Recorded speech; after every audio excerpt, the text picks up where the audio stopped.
uru ni rumwe mu ruhombo iki kinyamakuru twokwita ikinyamakuru gikina amareresi cyane cya IHURIRO TV. Ikinyamakuru twovuga ko ari nka se w'ibinyamakuru turiko turabona kuko ni nk'imfura y'ibinyamakuru kuko nico kinyamakuru twabonye cyatanguye guhitinga, nico kinyamakuru twabonye cyatanguye kuduha ico twokwita show, ico twokwita vibe. Ni kinyamakuru twagiye tubona gihitinga cyane kubijanye n'amafilime n'amakomedi, aho turiko turabona rero uyu munsi uruhombo canke ishano ririko riragwa mwico kinyamakuru mwiyo televiziyo.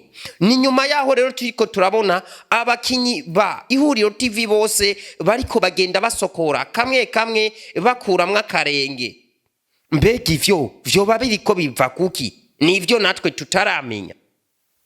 Aha ni nkuko wobona muhiri wawe utunze abana ukabona bariko barapfa umwumwe. Nuruhombo rero iki kinyamakuru kiriko kiragira kubona abakinyi bagiye batandukanye, abakinyi babikora neza bigashimwa bariko bagenda basokora. Mbega ibi vyo bivuga gute? Aha ni mu kiringo uyu mukinyi we yahozeyo twokwita agasuguru, imbwa ivyemera, imbwa yimbwa arika aratangaza asa nk'ushinyagura avuga ati listen peace IHURIRO TV. Mbega IHURIRO TV ibibonye ivyakira gute? Amisi akuriye ico kinyamakuru ari wagiserukira abibonye avyakira gute? Mbega canka ari nka wewe urongoye ikinyamakuru ukabona abawe bariko baragushira ko nk'abana b'inyoni, wo bigenza gute? Ni mu kiringo rero tutariko turamenya ico biriko biravako kubona abakinyi bose bariko bagenda basokora karenge. Kandi muvyibuke ko mu minsi heze mbere arico kinyamakuru cari gifise amareresi meza yatwenza abantu bose bakaryoherwa, abantu bose bakumva ko banezerewe no kubona ico kinyamakuru. Mbega nka wewe wohanura iki IHURIRO TV? Wohanura iki Amisi? Wohanura iki Amisi nyene ikinyamakuru? Ni mu kiringo rero n'umukinyi yari karabikora neza myiyi misi bitamza na waherutse kuvayo, aho tutaramenya nawe ico bacamukuyeyo. Mbega ho ivyo biriko biva kuki? Ubonye umuntu ari karagenda nuwo wari wizeye agashagenda, aho wovuga ko ufise ibintu. Reka turabe neza rero twige kimwe ku kindi. Mwarabonye yuko Gasore Babalao umuhitinzi ari nawe wa mbere yatanguye guhitingisha iyo IHURIRO TV, we yavuyeyo hakiri kare akavayo habaye ingorane, aho twagiye tubona ko mastati uwo bakinana n'umugore wiwe nyuma yagiye kurongorwa na boss wa IHURIRO TV nyene Jojo yandika ati Babalao Gasore ntacumaze kuba uvuye mu IHURIRO TV ugiye kuzimangana, ugiye kunyika nka Zoro anyikira mu gitanga. Mbega ivyo vyoba vyararyoheye Gasore Babalao? Ni nyuma yaho Gasore Babalao twamubonye ayaciye akora nawe ico yise Gasore Comedy, aho yaratredinze, aho yagiye akina amafilime menshi cyane, aho yagiye ahitinga nk'ifilime yakinye yitwa Mécanicien. Aho ni nyuma yarahejeje guhitingira muri Bisanga Man, filime yabikoze neza cyane, filime yagitwika abantu bose n'umucuko, aho wasanga mwibarabara avuga ati Bisanga Man. Ari naho Gasore Babalao yagiye kumenyekanira, Gasore Babalao yagiye kuba umuntu nyamuntu. Mbega ivyo ntaco vyo kwigisha wewe ugomba gushinga ikinyamakuru? N'uyu munsi rero turiko turabona Gasore ubu yazimye akazimangana nkuko Jojo yabivuze, nkuko Amisi yabimubwiye ati wewe uzonyika nka Zoro mu gihe uvuye mu IHURIRO TV. Yaranyitse pe aragenda arazima turamubura. Ariko nubwo yazimye ntitwibagire yuko Gasore yagiye agenda mu evenement atandukanye hanze akinana n'abantu bagiye batandukanye. Aho ni mu kiringo Gasore musanzwe muzi ko afise n'impano nyinshi z'indimi, naho yagiye ntiyagiye burundu kuko nyuma yaho yaragiye no gukorera radio yitwa PJ Classic FM aho iri mu Kinama. Aho ntitwovuga ko yazimye nubwo bari bamubwiye ko azozima burundu. Ni nyuma yaho rero twagiye tubona abakinyi benshi bagenda bisokora benshi bakagenda bashwanye. Mbega mushobora kwibaza ati Google ayo makuru tuzaniye uyu munsi uyakuye kuki?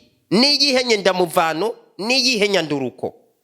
n'uyu munsi rero twabonye ko ibisaka vy'imbwa bisa nk'ivyahiye. Uyu munsi bakaba bazanye ico twokwita amazi yo kubivomera kugira ngo ivyo bisaka bisubire binage. Kanatsinda iyo ubonye umugore wawe canke umugabo wawe apfuye uragira ico bita kwizanza mu rukazano wa kabiri canke ukagira plan B mu gihe A yapfuye.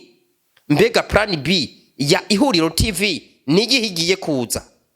Sindabatevya ni istati rero turiko turabona uyu munsi. Aho mubona ko ari ifoto iri kwa abantu batatu. Gasore Babalao, Jojo na Chamamare. Aba bose musanzwe mubazi. Ni Gasore Babalao wo tokwita imfura ya IHURIRO TV. Uyu munsi tubona yuko agiye kugaruka muri IHURIRO TV. Agakina neza cyane kandi bigahitinga. Aho Jojo wa mwankurunuka uyu munsi yamufashe ku rutugu agifise yagize sinyare ya peace. Isinyari yerekana urukundo. Aho Chamamare nawe ubona ko ari nyuma yabo. Reka turabiga istati ico ivuga. Gasore wa Jojo and Chamamare vuba turakora umuti. Ni bande bipfuza bisanga mani. Ndasubiramwo. Gasore wande, Gasore wa Jojo. Écoutez-moi bien. Munyumve neza. Gasore wa Jojo. Ivyo musanzwe mubizi ko kuva kera muri bisanga mani Gasore yari wa Jojo. Bakinari umusheri wiwe aho yagiye asara amomoka avuga yuko atamubonye atubaho. Aho babajije bati ni bande mukeneye mushaka bisanga mani. Ni bande mwipfuza bisanga mani. Bisanga mani aho twayihereje Jojo na Gasore bari bagize mariage. Babajije atabifuza ivyakurikiye ni bande. Ariko tweho mu buzima busanzwe turazi ko ivyakurikiye Gasore yavuye mu IHURIRO. Mbega bazotubwira ubuzima bwuko ingene vyagenze Gasore avuye mu IHURIRO. Ivyo yahuye navyo ivyo ntiturabimenya. Twovyita coming soon. Rero baravuga ati ni bande bashaka ko bisanga mani igaruka. Mwarakoze kuza kundamutsa. Mwarakoze kuza kundamutsa basheri banje. Ubi bivuze Jojo niwe yabisize kuri stati. Mbega bo yisa basheri biwe ni bande. Abashimiye ko bakoze kuza kumuramutsa ni bande. Yoba ari Gasore na Chamamare canke mbega Gasore wewe yavyakiriye gute tumaze kumva yuko agomba garuke mu IHURIRO. Mbega Gasore yavyakiriye neza ni Google gico ndabemereye ni giteba naho coteba kiraza kandi bavuga ati umwami ntaherana gusarateba. Ayo makuru yose muzoyaronka neza cyane umwe wese murabo ndamuzane ngaho imbere ya kamera mu mubone. Ni rero famba nawe tutaramenya ko nawe azohava garuka ngo yishikane. Aho tubonye Gasore yuko asa nk'ugiye kwishikana. Mbega ho tosangiye ifoto ari y'imyaka badushiriye ko twovyakira gute? Ivyo reka tube turabibika tubishire unbox. Mbega rero tugaruke neza. Famba nawe kwandika kuri statati Recent Peace IHURIRO TV. Yoba yabikuye kuki? Mukiringo ivyo vya Recent Peace dusanzwe tutabikunda mwimisi. Kwandika ko ikinyamakuru IHURIRO TV capfuye bimeze gute? Ahandi naho kurundi ruhande famba no mushimira. Kuki yatandika ati Recent Peace IHURIRO TV amisi canke Jojo ntiyari gusubira kwizera ko canke yiyumvire ko Gasore yomugarukana mu IHURIRO. Bavuga bati umenya yuko urugi rubaho aruko imbeho wumvise yinjiye. Ukamenya yuko izuba ribaho aruko unyagiwe. Umenya yuko umutakubaho aruko unyagiwe. Mbega nyuma yuko abakinyi bose bo mu IHURIRO TV bamuheze ko mu gihe yari afise ivu ry'abakinyi amisi gute yiyumviriye kugarukana Gasore? Mbega Gasore hoho bazobihurizako? Mu biganiro bimwe n'ibindi vyagiye birengana Gasore yagiye atanga bamubajije igituma yavuye mu ihuriro TV yavuga ati twebwe abakinyi b'amareresi turagenda tugahitinga abantu bakatubona nk'ababosi ariko mu mufuko ata n'ikingoro kiriyo mu gihe Akesi Dani nawe aherutse kuririmba ati abantu mwese mukora buri pantaro mu mufuko habe mw'ibingorongoro. Mbega uyu munsi umufuko wa Gasore Babalawo ugiye kuzoja uraja mw'ibingorongoro bivuye mu ihuriro TV canke asanzwe avyifitiye yaragiye kubirondera ubagarutse kwinezereza? Mbese famba wewe yandika ati listen please ihuriro TV uyu munsi yogaruka nta muntu yo mutwenga abikura kuki? Reka ndabashimire mwebwe mudasiba kudukurikirana, inshuti z'inyishu kuri bose, inshuti ba INYISHU media, inshuti ba Google.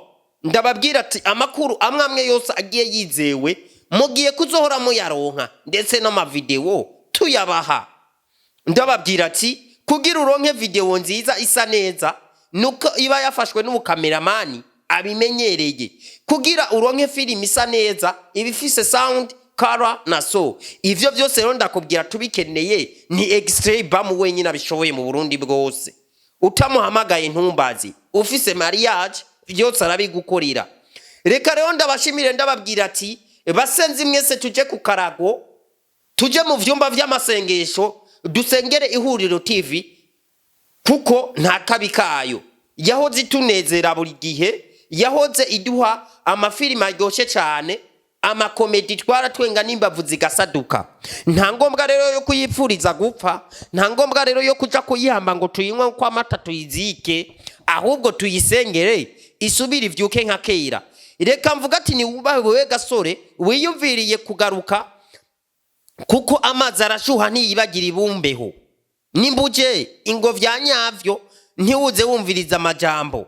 Nawe vamba wandika uti listen please ihuriro TV ushaka wocisha make kuko kugira ngo umenyekane uravyibuka ko nawe vyaciye ngaho nyene. Nawe ndazi hari igihe uzovyibuka ko ari umuvyeyi wawe ukagaruka. Reka ndababwira ati rero mwakoze mwebwe mwadutije ugutwi. Ndababwira ati mwakoze mwebwe mwafashe umwanya wo kutwumviriza. Ndababwira ati bandanye mukurikirana ibiganiro vy'INYISHU media. Merci sana.